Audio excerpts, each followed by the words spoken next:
Alrighty, welcome everyone. My name is Sydney Shuttro, and I'm a member of the Tennessee Fall Prevention Coalition. On behalf of all of the coalition members across the state of Tennessee, we want to welcome you.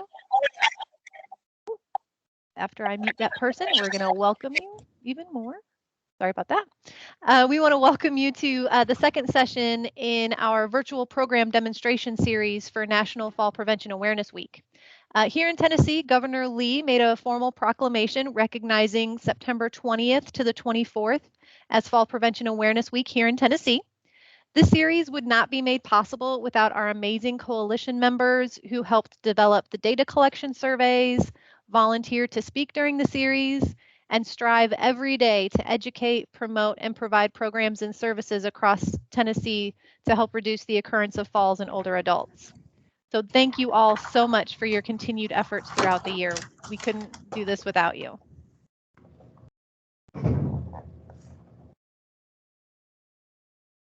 Sorry about that. For the audience, this session is being recorded, so you've all been placed on mute, or I'm working on putting you on mute, to reduce the background noise for our presenter.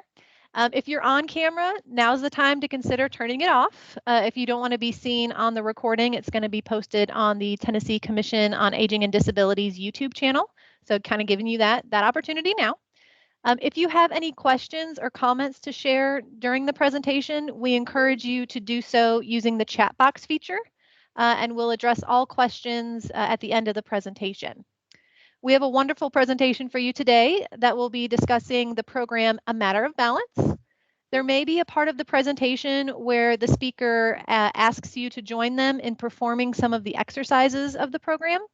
We encourage you all to participate, but we do want to make sure that you do that safely. So please be sure that you're wearing closed-toed athletic shoes, that you have the area around you clear of any objects that may be a tripping or a fall hazard. And also having a bottle of water handy, just in case you need some hydration. And please don't feel or take a break whenever you need to throughout doing those exercises if you need that.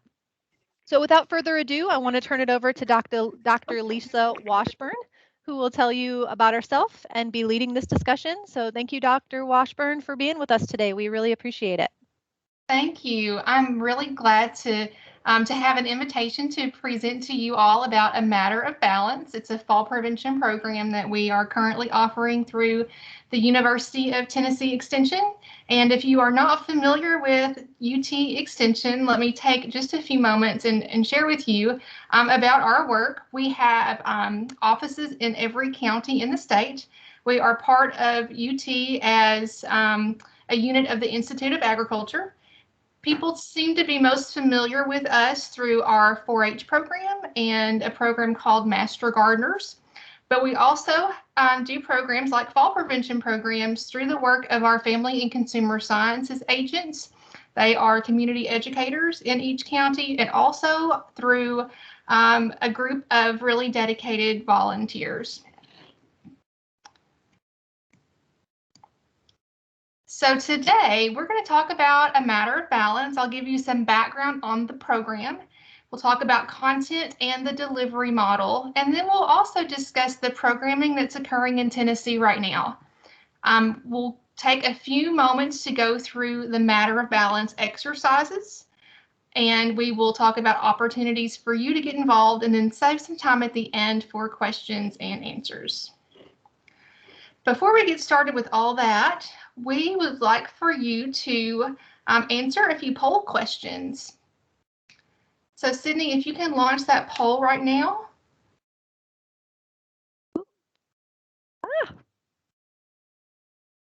Sorry, working on it. My computer got a little slow on me. Well, while you're doing that, let me just say that, you know, the Matter of Balance program name implies for folks that it's an exercise program. And it's really more a fall prevention program that has an exercise component. So that'll be more clear toward the end. But for now, we've got the poll questions up, and these ask about your attitudes toward fall. So please answer them honestly. Yep, so the first poll question is up, asking falling should be accepted as a normal part of aging. Do you agree or disagree with that statement? We'll give everybody about 10 more seconds to answer that one. We have about 40 people on the webinar with us, and we have about 16 responses. So I'm hoping we can get a few more people.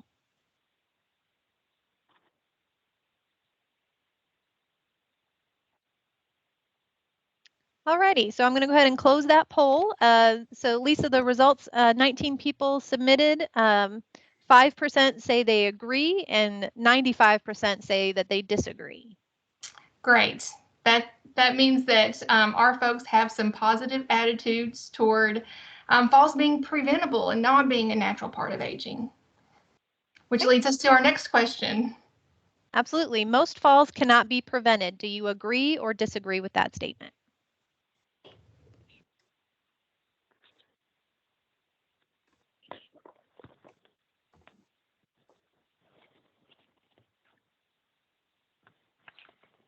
Right. And thank you to those of you who are commenting in the chat as well. Some people may be having some difficulty with the poll, but we're getting responses in the chat as well, which is great. Okay, for this one, we've had 20 responses, not including those in the chat, so I apologize to all you guys. We have 10% of people agree with that statement and 90% disagree with that statement. Okay, our third question is reporting a fall to a doctor could lead to a restriction of my independence. Do you agree or disagree with that statement?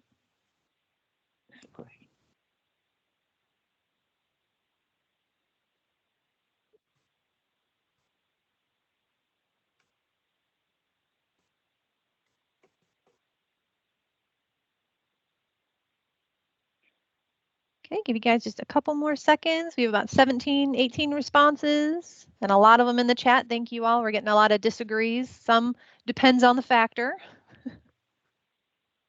So of our 20 responses, 20% agree and 80% disagree with that statement. We got two more for you. Here's your next one coming up. The statement is, if I report a fall to a doctor, she or he may think I can't take care of myself. Do you agree or disagree?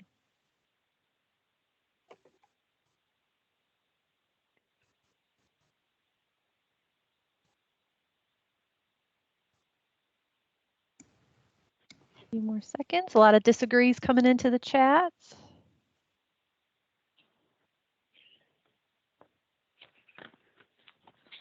Okay, we've had 21 people respond, 24% agree and 76% disagree with that statement. We have one last one. One last one, that's a little redundant. Do you agree or disagree with this statement? Falling is humiliating.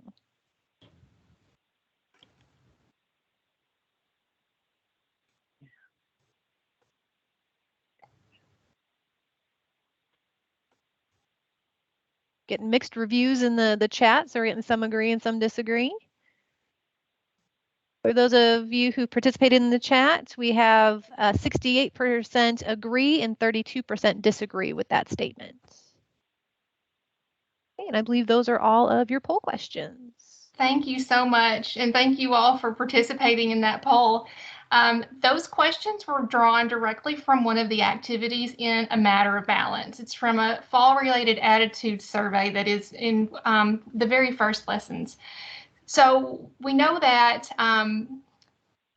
attitudes toward falls as being preventable, and feelings about about reporting a fall can help to predict whether someone engages with their healthcare providers, and all of that's related to thoughts and feelings and program outcomes. So we're going to talk more about that in a moment. There's no right or wrong answers; they're just indications of where we fall on a spectrum. So first, let's talk about what A Matter of Balance is. It is an evidence-based program, and so that means it was outcomes were very carefully measured within a controlled setting and in real-world settings. It was first based on research conducted at the Royal Center for Enhancement of Later Life Function at Boston University. And this research was conducted several decades ago. The program was originally implemented or conducted by healthcare providers like nurses and physical therapists, and was later adapted to be led by lay leaders, which I think is one of the biggest benefits of offering a program like this, is ability to engage folks to teach. It's designed to reduce the fear of falling and to increase activity levels of older adults who have concerns about falls. We know that fear of falling is a risk factor for falls. And so we're trying to help people increase their confidence. And then also through the physical activity that's part of the program, and encouraging other types of physical activity, helping people to improve their physical functioning, which also has the added benefit of increasing confidence that one can avoid a fall or can protect themselves if they do fall. So A Matter of Balance is geared toward older adults, but it can benefit a wide spectrum of folks. So it can benefit anyone who is concerned about falls, and sometimes people who have loved ones that they are concerned about. They attend programs together. It can benefit anyone who has sustained a fall in the past. And we know that you don't have to be an older adult to suffer from a fall, and then to also have the fears that go along with that afterward. Anyone who restricts their activities because of concerns about falling.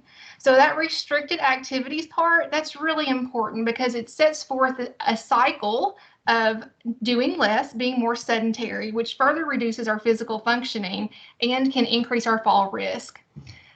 Anyone interested in improving their flexibility, balance, and strength. And then finally, anyone who is 60 or older, community dwelling, and able to problem solve.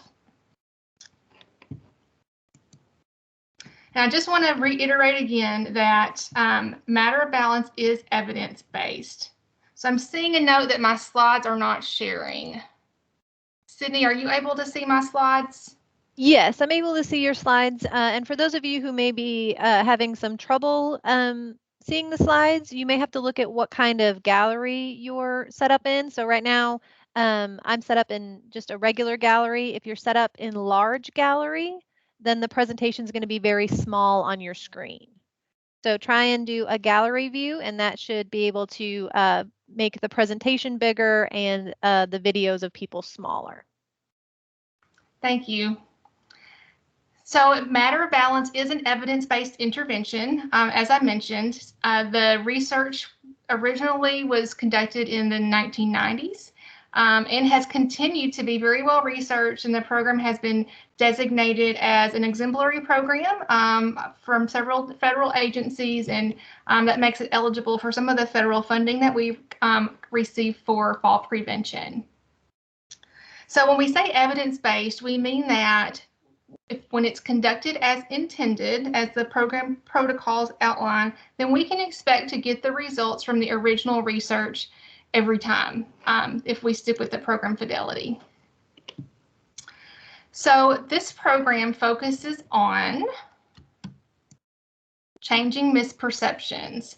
So sometimes the stories that we tell ourselves are not true, especially when we're afraid. And so part of what the program does is help participants together to think about how they feel and think about falls, how that affects their behavior, and then to reframe that. It also focuses on teaching skills that promote self-confidence in one's abilities. And you see self-efficacy in parentheses after that second bullet point. Self-efficacy is like self-confidence, but it's specialized. So we're wanting people to increase their confidence for being able to prevent or manage a fall if they do have one. So the program is focused specifically on those skills that relate to falls and to being more active. That's also part of the theory base for the program. If you're interested in that sort of thing, social cognitive theory is the underlying theory base for this particular program, and the activities include a lot of constructs of that theory. We also want to instill the belief that your efforts will make a difference. people are really unlikely to do something if they think it's not going to make a difference for them. So we help people to understand that being more active helps you to improve your functional fitness and also helps you to avoid a fall.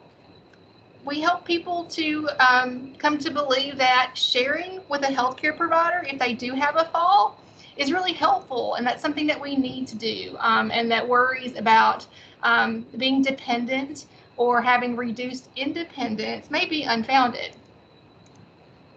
We also want to encourage people to make positive adaptive responses um, in the face of difficulties. So we know that sometimes we have challenges, um, and that we have to reframe those.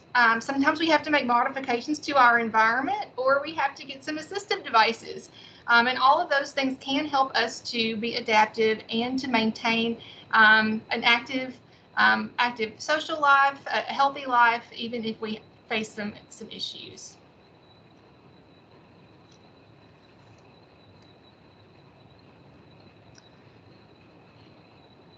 So I'm seeing a note that that people are having to go through the slides on their own. So if that's the case, I'll tell you when I'm advancing. I'm on a slide right now about cognitive restructuring, and there's a graphic that says mindset changing. So cognitive restructuring may be a new word for you. It's sometimes called cognitive reframing, and it's one of the key mechanisms for helping us get to the positive outcomes from a matter of balance, reduce fear of falling, and increase confidence to prevent or manage a fall. So cognitive restructuring is a method to recognize unhelpful negative thoughts and to challenge automatic beliefs. So there are some stories that we tell ourselves that may not be true. And fear sometimes helps us to avoid dangerous situations. It does have a value, but sometimes fear can keep us from doing things that aren't necessarily harmful for us, or it can help us to make us see situations as more risky than they are. So one of the ways that we help people to challenge those beliefs is to talk about the barriers and the obstacles that we might have when we engage in a new behavior. And that new behavior might be something like going outside after it's rained. Or it may be taking someone up on their invitation to go to dinner, even though we might have worried about navigating the stairs. We identify strategies for overcoming those barriers, and we do all of these things together in a group. That's where the magic of this program happens, is participants work together to problem solve. And then also planning realistic and feasible experiences so you can experience success. So this program spans 8 or 9 weeks usually, and that gives plenty of time for people to come up with some solutions and then practice and then come report back to the group, and that helps everybody. So this program is a structured group intervention. It's facilitated, it's led by people called coaches, and it uses lots of different types of activities to address factors that affect fear of falling. So our sessions focus on changing attitudes in self-efficacy before we actually focus on changing behavior. So early on, we talk about changing attitudes and self-efficacy, and then later we practice changing those behaviors. So the 8 has an asterisk there because if you're doing a virtual class has 9 sessions. It has a session 0, and classes generally last about 2 hours. So during those sessions, participants learn to view falls and fear of falling as controllable. They set realistic goals for increasing activity. They change their environment to reduce fall risk factors. So we have a checklist for people to assess their homes and other places they frequent for fall risk factors. And then we work together to figure out modifications that can be made to increase safety. And we also promote exercise to increase strength and balance. So the exercise component starts in session 3. We're going to go through the virtual exercise program today. I would call the exercises gentle compared to some other interventions that you might have participated in. So I think it's a good introductory program for people who may have been sedentary or their functional fitness is low, and they need something to get them moving. So as I mentioned, the virtual version of the program has 9 sessions. It starts with a session 0, and we'll talk more about that in a moment. So classes involve lots of different types of activity. So group discussion is one of the key ones. We engage in problem solving, skill building. We learn new ways to think about behaviors. We work through scenarios. Assertiveness training. Sometimes it's really hard for us to let other people know what we need. Sometimes it's, a characteristic of gender or generation, and sometimes it's just personality, having trouble asking for what you need. So we work through that. We do exercises. There's some videos that are very good as part of this program. Shared practical solutions, and then there's a visit from a guest healthcare professional. There's a lot of flexibility with how that's structured and who does it, and it really can be tailored to the needs of a particular group of people. So the program can be offered twice a week over 4 weeks, or it can be offered over 8 weeks. For the virtual version of the program, you're looking at 4.5 or 9 weeks. The program does have to be led by 2 coaches, so it's co-led. You have a team of coaches, and the participant materials are really simple. This is a low-tech program, so there's no PowerPoint slides to set up or equipment to navigate if you're doing it in person. If you're doing it virtually, it is not a low-tech program. It involves Zoom, or it could be conducted by Microsoft Teams. And that session 0 is really intended to help people navigate the technology and learn how to use key functions of whatever platform that you're using. Classes are limited to 8 to 12 participants. Sometimes people will register up to 15 to account for attrition. Some folks recently have had to schedule 2 classes because their waiting list has gotten full enough to form a second class. So I think that's a really great response to offering a program like this. The program includes light exercise in sessions 3 through 8, and I really do mean light. There are no weights or equipment. It's all, movement, and they're nice exercises. The Matter of Balance virtual version, which became available in January of this year, has 2 coaches plus a tech support person. So that person doesn't have to be trained as a Matter of Balance coach, but you do need someone there who can help participants manage any difficulties with their technology without causing a disruption to the class. So it's good to have that support there. So here are some of the outcomes of Matter of Balance program. These come from some of the studies that were conducted a while back. So you do, pre and post surveys as a part of the program, and what you can see here is participants that agree or strongly agree that they are more comfortable talking about fear of falling, they feel comfortable increasing activity, plan to continue exercise, and would recommend a Matter of Balance. So all of those 4 points were, agreement was between 96 and 98%, so very favorable. And then you can see some comments there about people who feel like they're more aware of their surroundings and they don't hurry. Those are strategies that are taught in Matter of Balance. People who've begun to exercise and they're looking forward to being more active. And then those who just feel less afraid and being able to navigate their physical environment. So this shows post data. The research that was conducted measured outcomes at 6 months and 12 months, and there were statistically significant. The changes that resulted from the program remain statistically significant at 6 months, and then at 12 months, falls management remained statistically significant. So we know that the effects of the program are lasting. Participants also report that they have increased confidence in taking a walk and climbing stairs and in carrying bundles without falling. They have more confidence that they can increase their strength and protect themselves if they do fall. And the things that you see here is paraphrasing of the things that are on a post-evaluation that participants take.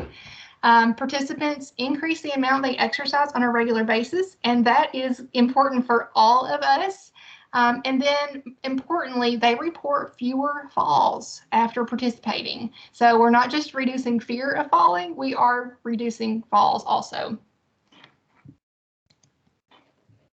So next I want to tell you about what UT Extension is doing. We've received some grant funding through the administration on community living, which we are very grateful for. The grant funding is focused on implementing Matter of Balance virtually, but we are also supporting in-person classes. The virtual translation of the program, as I mentioned, was released in January, and we've been conducting virtual training for coaches. That virtual training certifies them to teach in-person or online Matter of Balance classes. So here you can see a map of where we have Matter of Balance coaches who are trained through UT Extension. You can see areas of the state where we do not have coverage. Those are not shaded. But there still may be Matter of Balance coaches there, trained through other agencies' efforts or prior to us starting the program through Extension. So if you see a county shaded in white and you know that you've got a trainer, just know that this is showing those who have been trained most recently and those who were trained through projects several years ago. So I mentioned that Matter of Balance is facilitated by teams of 2 trained coaches. In Tennessee, we have trained 63 new coaches in 2021. 51 of those are extension agents and 12 of them are volunteers. And by volunteer, I mean a person could be a health educator with the Department of Health, a senior center director, or they could be a retiree or someone in the community who just wants to support the program effort. My hope is that as we begin disseminating the program, conducting the program with participants, that some of them will feel compelled to get trained as a coach so that they can help to involve more people in their communities and help with fall prevention. So we have about 57% of counties covered on this map. So that still leaves a good deal of counties where we would love to have trained coaches who can deliver the program. So I mentioned the number of coaches that we have and want to reiterate that there is training for coaches. The training is usually about 8 hours. We've been doing training virtually that totals about 9 hours, and it does cover the in-person and virtual delivery methods. So the 2 types of classes are very similar, but there are some differences in the exercises, and they have different participant workbooks.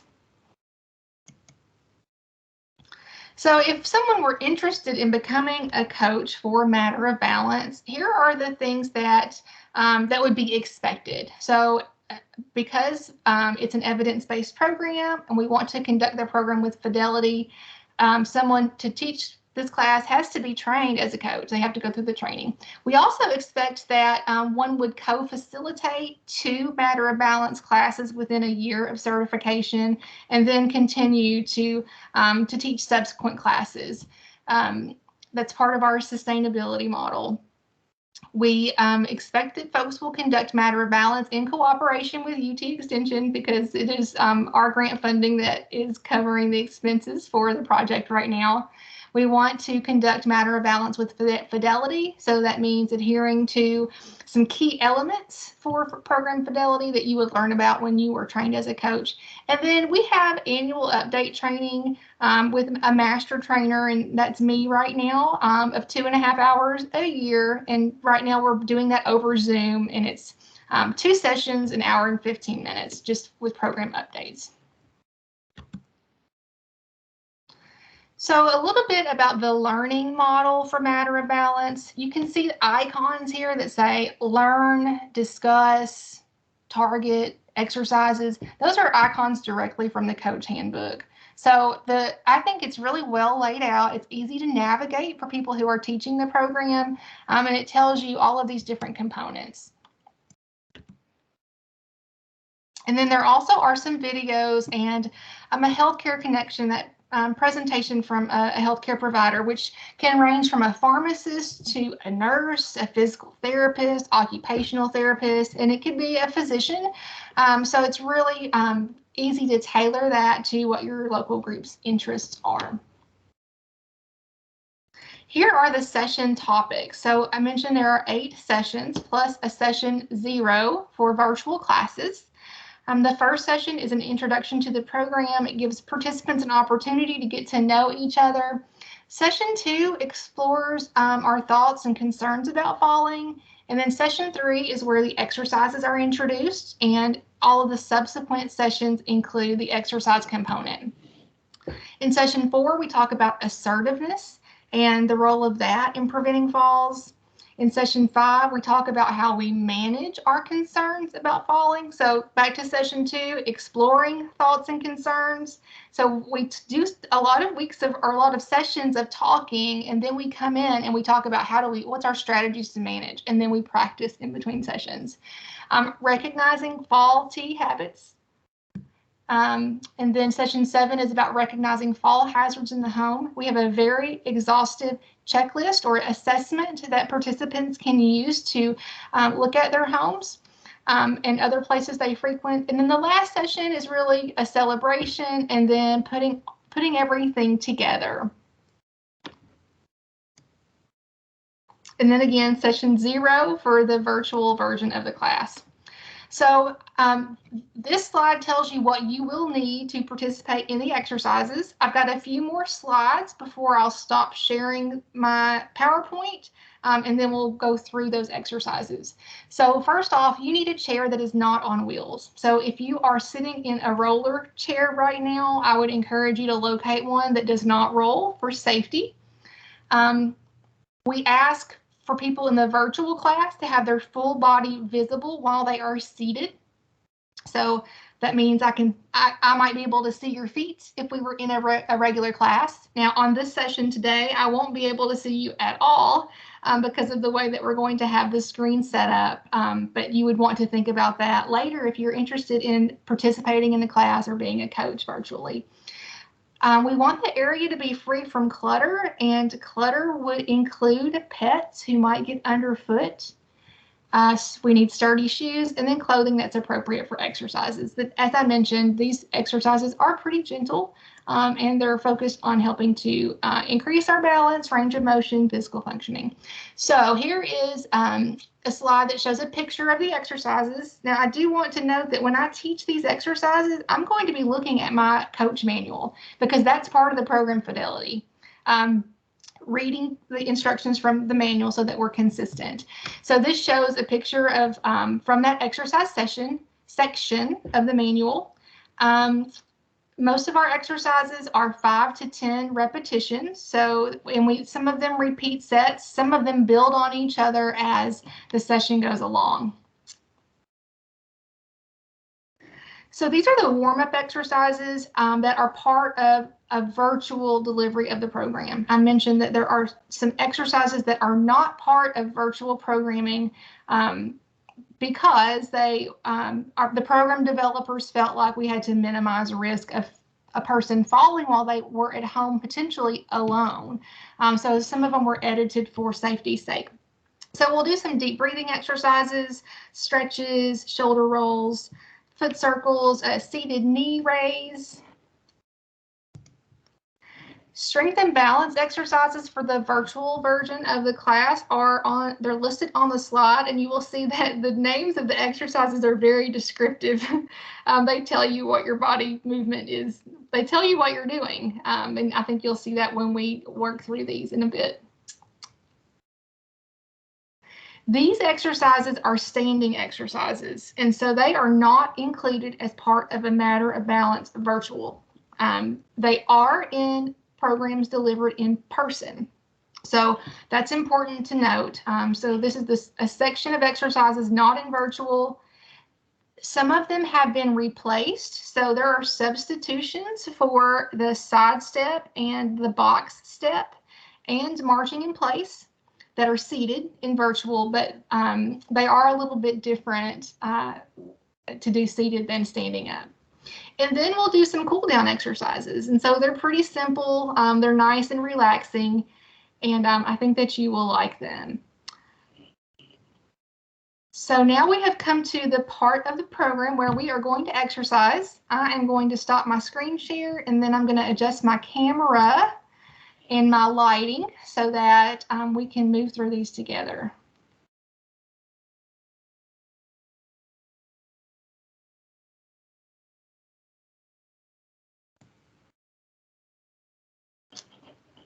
Okay. So Sydney, I think that you do have me spotlighted now. I am sitting in a rolly chair, so I'm going to move it out of the way, and I'm going to use it to sit my Matter of Balance binder on so that I can read to you the instructions for the exercises. So this is my binder. As a Matter of Balance coach, this is what you get, and we've got instructions for the exercises inside under a tab. Pardon me while I move my camera down so you can see my feet. Okay, and I'm going to try to talk extra loud so that it picks up on my my webcam, but if there is an issue, then Sydney, if you would just cue me to speak up a little bit more, or if I'm going off camera for some reason.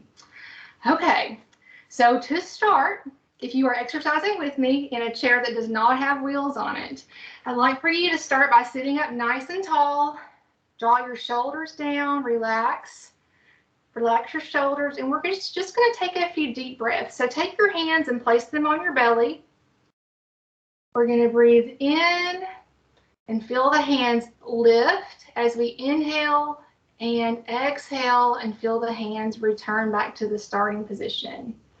A few more of those breaths, just at a natural pace. Inhale and exhale.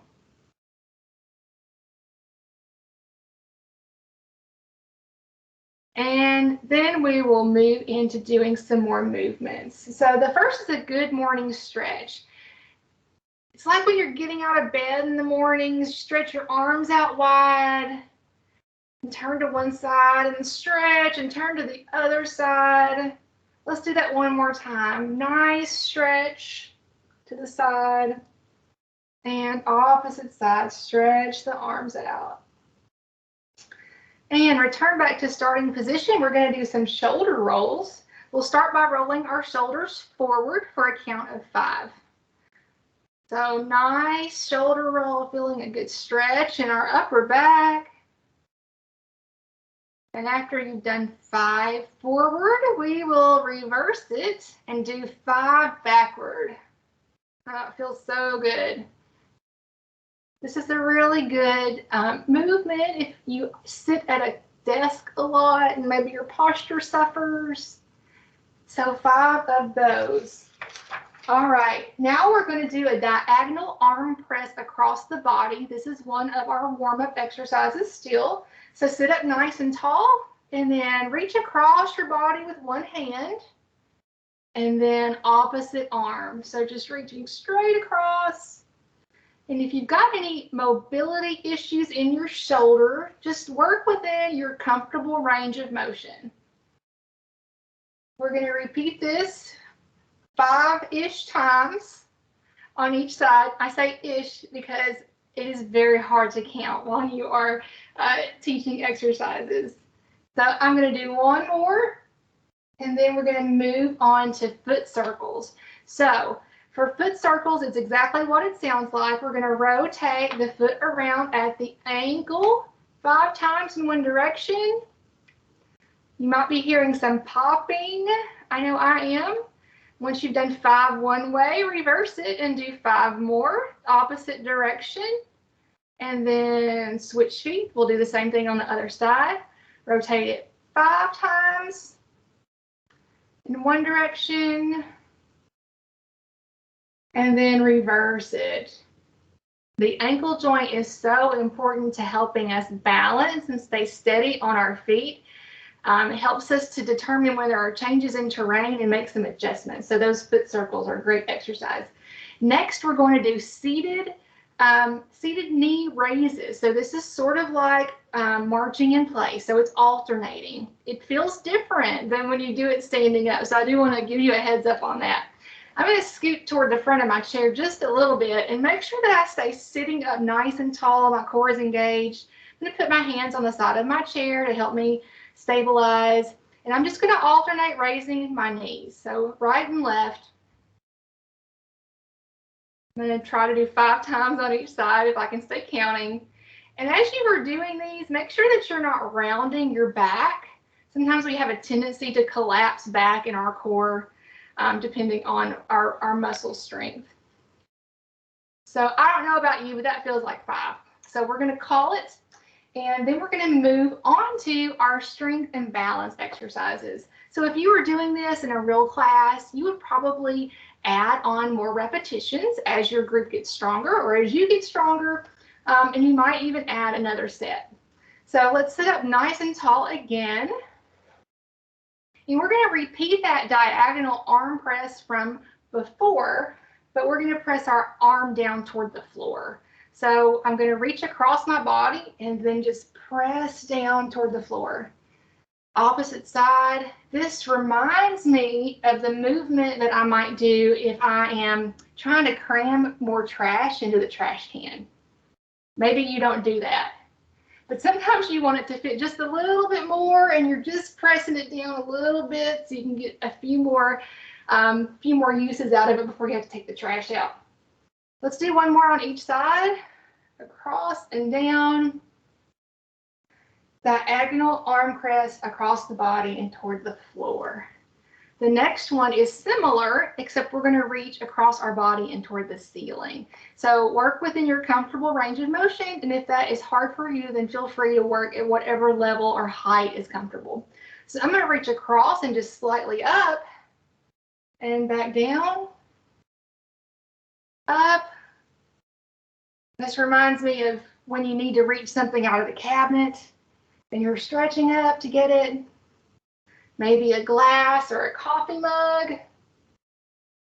It could be one of those dishes that you don't use very often, so you've got it put up real high. Let's do one more on each side. And last one. That's really great for range of motion in your shoulders. And next we'll do the rowing exercise. So for this one, it's sort of like rowing a boat. You're going to reach your hands out in front of you, and we're going to draw our hands back toward our waist as we squeeze our shoulder blades together. We're going to hold that squeeze and release. Reach out again. Pull it back and squeeze the shoulder blades together. Release. Stretch out, draw it back, squeeze the shoulder blades. Let's do 2 more times. Reach out, draw it back, squeezing the shoulder blades. And last time, reach out, draw it back, and squeeze the shoulder blades. The seated leg extension is next, and so that's really great for helping to increase the strength in our lower body and our legs. So I'm going to scoot back a little bit further in my chair for this one to make sure that my posture is good.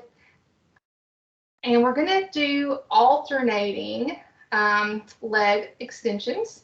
So I'm going to start with my favorite leg, and it may be right or left depending on what you see on your computer screen. So I'm extending it straight out. And then I'm going to do the opposite leg. We're slowly straightening it. We're trying not to lock out the knee. We want to keep a slight bend there. This is 2 on my first leg. You can do this with your foot flexed or pointed. So try it both ways and see which feels different to you. This is 3.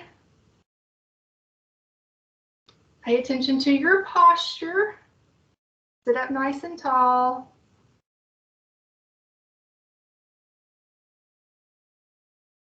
slowly extending and slowly lowering.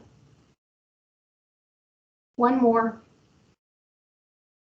And I'm probably going a little bit faster here than I would do in a normal class just because my eye is trained on the clock on my computer monitor, and I know I'm running out of time a little bit.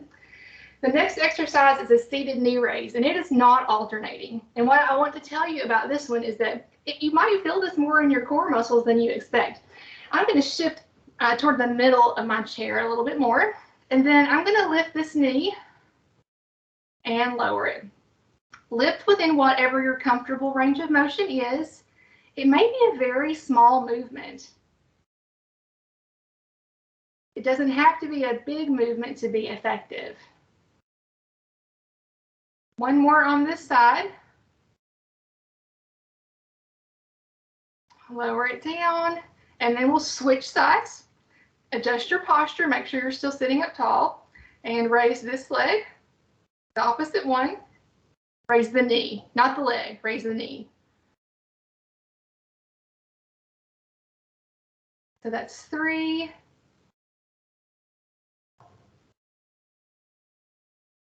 And one more, raise the knee. Okay, there are 2 exercises that we're going to skip today, and those are side stepping and the box step. In the virtual version of the class, there is a substitute for them, but it's kind of hard to talk through. So I think that being in being in a class with an instructor would help you to benefit from that. So next we're going to do the finger spread. You may have done this in some like an arthritis exercise program. It's really simple. You're going to make just a loose fist and then spread the fingers nice and wide. You may spread yours parallel with the floor. I'm going to lift mine up so you can see what I'm doing. I'm spreading, and I'm just going to relax into a loose, gentle fist. That's 2,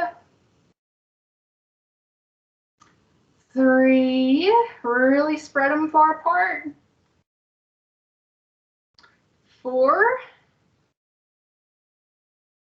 and 5. And lower the hands down.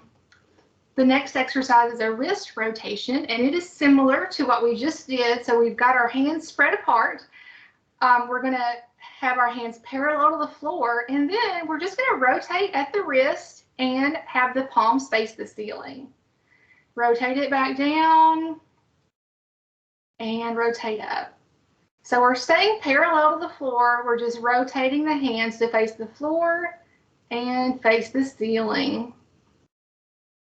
Down and up. It's surprisingly good how good that feels. Let's do one more.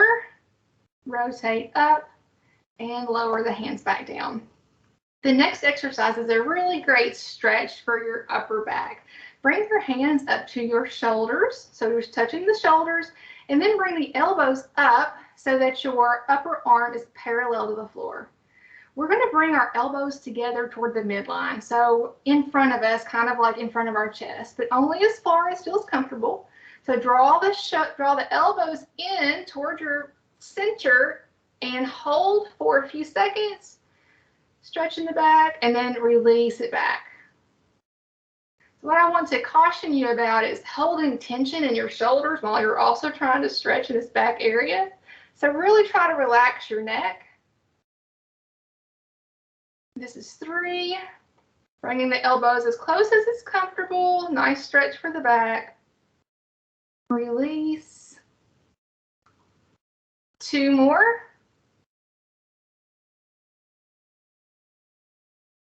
And last one. Return to starting position and then lower the hands. We're going to move into our cool down exercises. There are 4 of them. And the first one is ear to shoulder. So I'm going to drop my ear down to my shoulder. I'm going to make sure I'm not raising my shoulder to meet my ear. So shoulder stays in the same spot. And then I just lower my ear down to that side. We're going to hold this for several seconds. If you are holding tension in your neck, consciously try to relax those muscles, those little neck muscles. And let the head fall. Come back up to center, and we'll do the same thing on the opposite side, dropping the ear to the shoulder. Maybe you have one side that's tighter than the other.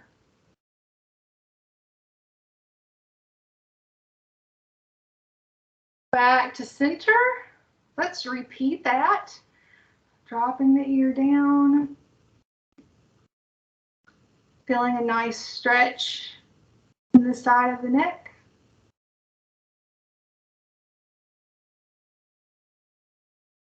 Back to center and opposite side. If we had more time, we would repeat that again. Come back to center, but instead we're going to move on to looking left and right. So this is turning the head to look over the shoulder. So just really slowly turn the head to one side and see if you can glance over that shoulder. And then come back to center. This is a glance over the shoulder like you're driving a car without a backup camera. You're having to actually look behind you and see what there is.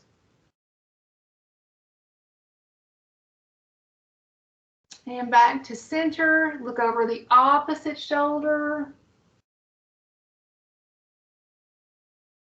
Come back to center, opposite side. And, you know, if you can't turn to look over the shoulder, just look at the wall opposite you. See how far you can comfortably go. Center, one more to that other side. And if you were in a class where you were doing the full routine, you would do a few more of those.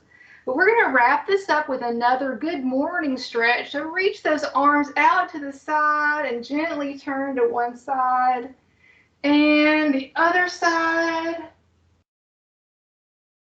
One more time. Reach. Reach. And come back to the center position. And then we're going to stretch our arms out and wrap them around our shoulders. Touch our back like we're giving ourselves a giant bear hug. And release. So those are the exercises included in the virtual session, except for a few that we skipped over for time's sake. So I'm going to move my rolling chair back to my monitor and adjust my camera again. I've got a couple more slides to share with you, and I know that we have some questions.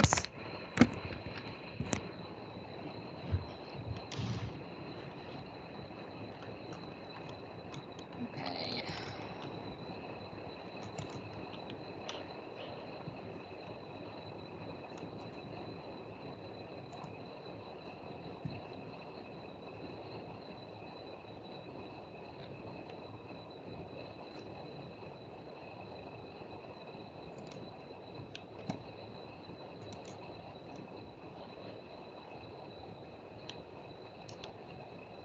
All right.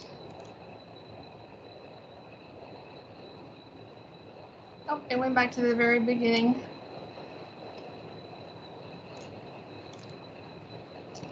Okay. So if you need information about upcoming Matter of Balance workshops offered through Extension, we do have a program website. One note, it's kind of in a draft form right now. If you go to this URL, you will see a page and you'll see our structure of it, but we don't have the graphics up yet. It's not made pretty yet. And the classes that are listed there are just placeholders. But you can look to that in the future if you want to see what classes are being offered and where. For classes that are in person, they'll be listed by location, and virtual classes will be listed by date. Because if it's a virtual class, where you live or where you're located doesn't matter. You could participate in a class anywhere in the state. And then there's a link to find your county office. So in the meantime, if you are wanting more information about the program or whether it's being offered, you could contact your local extension office. If you are interested in being part of the program as a coach, we do have some trainings coming up. We have 2 scheduled for 2022. One is in January and one is in March. And these trainings are virtual, so they're by Zoom. They are in three days of 3-hour blocks. So we cover the training content there. If you were interested in participating in that way, I would ask you to contact your county extension agent because they have access to the registration system, and you would need to partner with them to conduct the program locally. So if you have questions about that or need a connection, I'm happy to help you to do that. And if you have questions or need help later, you can see my email address listed here. It's at the very bottom. Email is the best way to get in contact with me. So feel free to reach out. So it looks like I have left 3 minutes for questions, Sydney. All right, we have a few that have come in, and thank you so much, Lisa. I never knew I needed a good morning stretch constantly throughout the day. That's one of my new favorite stretches. So a couple questions came in. One question is, will this presentation be shared with the class? Yes, I definitely plan to do that, and thank you to Lisa for sending me her presentation. We'll be sure to get that out this afternoon to everyone. Is there a difference in this program and Stepping On fall prevention program? I don't know if you know all the answers to that one, but there you go. I'm not super familiar with Stepping On, but I would imagine that there are differences since there are 2 different programs, and Stepping On isn't referenced in any of my Matter of Balance materials. Okay. Let's see. Do you have to be a state of Tennessee resident to participate? No. Awesome. That's a great answer. So this is a question that you alluded to, but just so we'll have a little refresher. Who can be certified to do Matter of Balance coaching? So, unlike some other programs where you have to have another fitness certification or you have to have a CPR, I mean, we recommend CPR, but the requirements for teaching this class are pretty simple. You have to go through the coach training. You have to be willing to conduct 2 workshops within a year of being trained and conduct the program according to the program protocols in coordination with your extension agent. And so we say in coordination with your extension agent because they are managing the volunteer side of things and they're reporting. They're kind of like your local coordinator.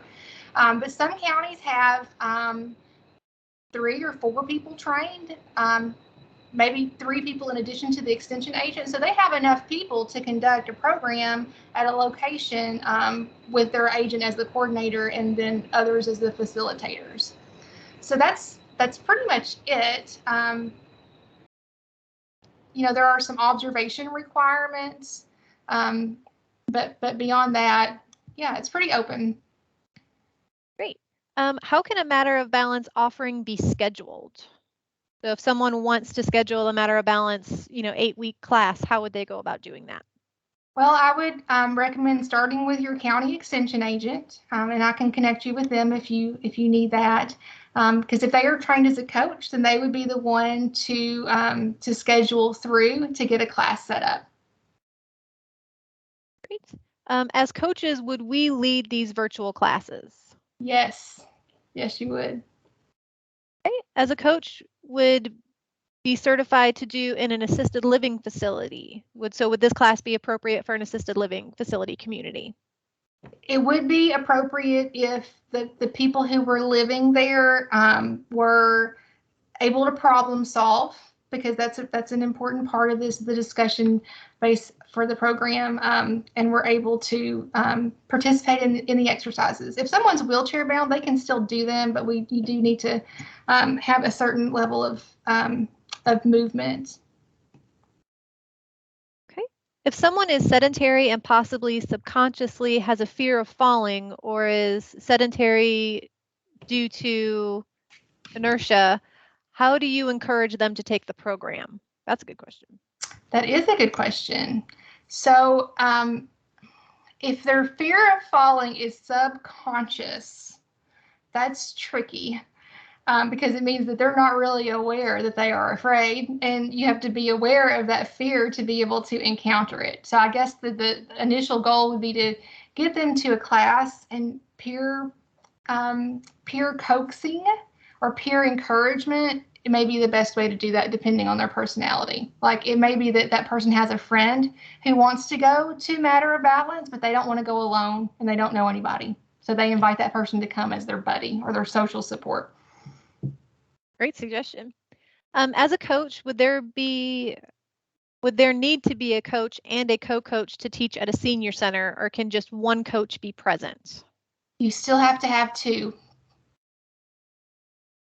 I believe that was the last question that's come into the chat. Also, a lot of compliments on the exercises and how they were very well done. I liked how you also included kind of our activities of daily living, and this is reaching up to get that coffee pot or coffee cup. Really circling it back to what we do on a regular basis. Yeah. A lot of compliments, great info, excellent presentation. So for those of you who have additional questions, we'll stick around for a little while longer. I know we're at about 11:02, so I appreciate everyone who spent a few extra minutes with us. And for those of you who are interested, we're going to be talking about the Stay Active and Independent for Life SAIL program tomorrow, if you haven't already registered. And thank you so much, Lisa, again, for presenting this great material and getting us up and moving early this morning. So we appreciate you more than you could know. Thank you so much. Thank you very much. All right, and I'm going to go ahead and stop the recording.